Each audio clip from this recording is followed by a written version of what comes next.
Ndenga, Mike. No. Kuna hairstyle tu ukianza kuweka wazazi they give up hope. Yeah. Like wanaanza tu kuona wewe hatuwezi kukutegemea. Wewe si tegemea. Acha tungoje mwenzako amalize shule. You could be a software engineer.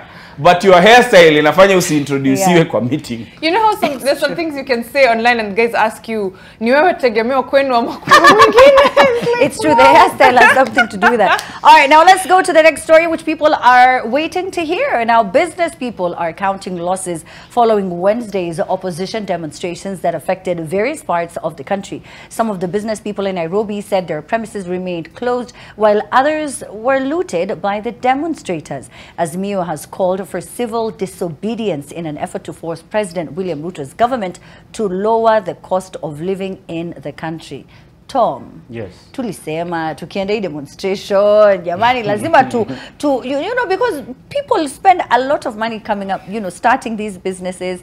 And for you to just in one day trying to get the attention of the president, just completely do away with millions of their investment, it's not easy. Yes. It's really hard. Tom, unasemaje?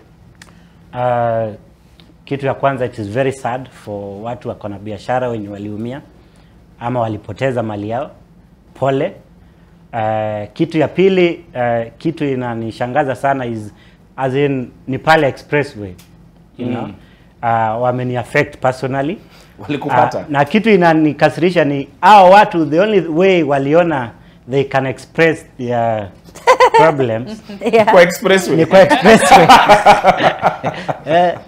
Too bad. For me, too bad. I think anyway, if we could have watu waandamane tu vizuri, watulie kama ni kuandamana,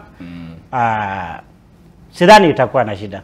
Tom, were you upset that they surrounded your Range Rover? Was that also another? that was the saddest part. Nimekuwa nikiona watu wanakisema, hey, hii maandamano imeni-affect, but for me ilikuja direct. In person ndio hii. Mano imano. Niko tu kwa barabara nikaona, hey, ndio wanaanza. Ukagundua Range Rover ni mabati kama hii. Wameweka mawe kubwa hapo. Nikajiambia, kumbe ni leo. So kitu nilibahatika nayo. Let me tell the story so that so nilifungua tu vioo. Wakaniambia, tulisema ukiona Tom unamfungulia. Yes, coach. You know, cause that's the beauty of being known sometimes. But also, I wanted to say that civil disobedience is really a slippery slope when we start talking about it, really.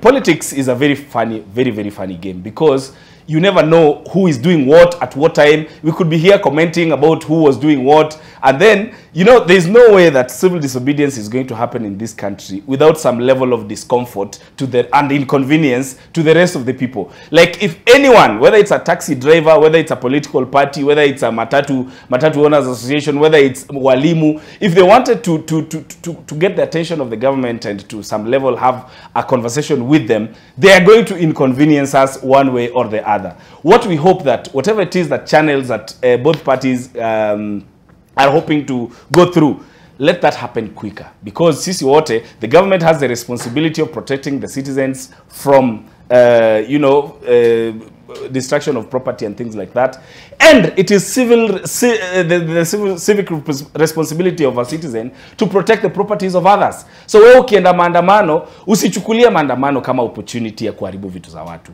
Kama unaandamana, just let's do it civil. Let's be civilized. That's all I could say. Yeah, because did you guys see the video of, you know, people on the bypass?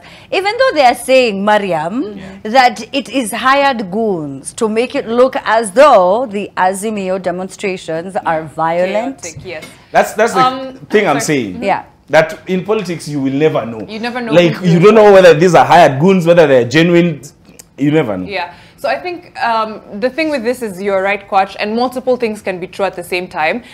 Kenyans, I mean, you do have a right to picket and to protest, right, as a Kenyan, and you deserve to be protected while doing that. Also, as a property owner, as just a citizen, your life and your property also deserve to be protected. Those two truths can exist at the same time, and it's the work of law enforcement to make sure that those things are enforced.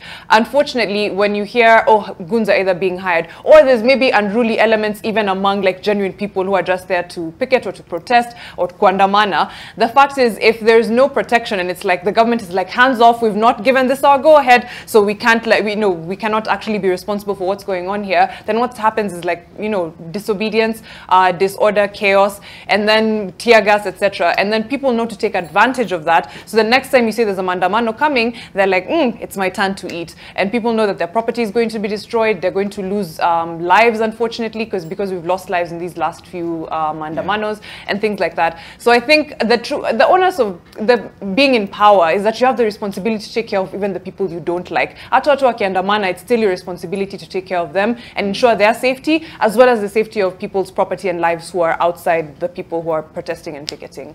Yeah. Well, have any one of you ever been a part of a demonstration? Have you, Kwach, Tom? Participated? Participated, yes.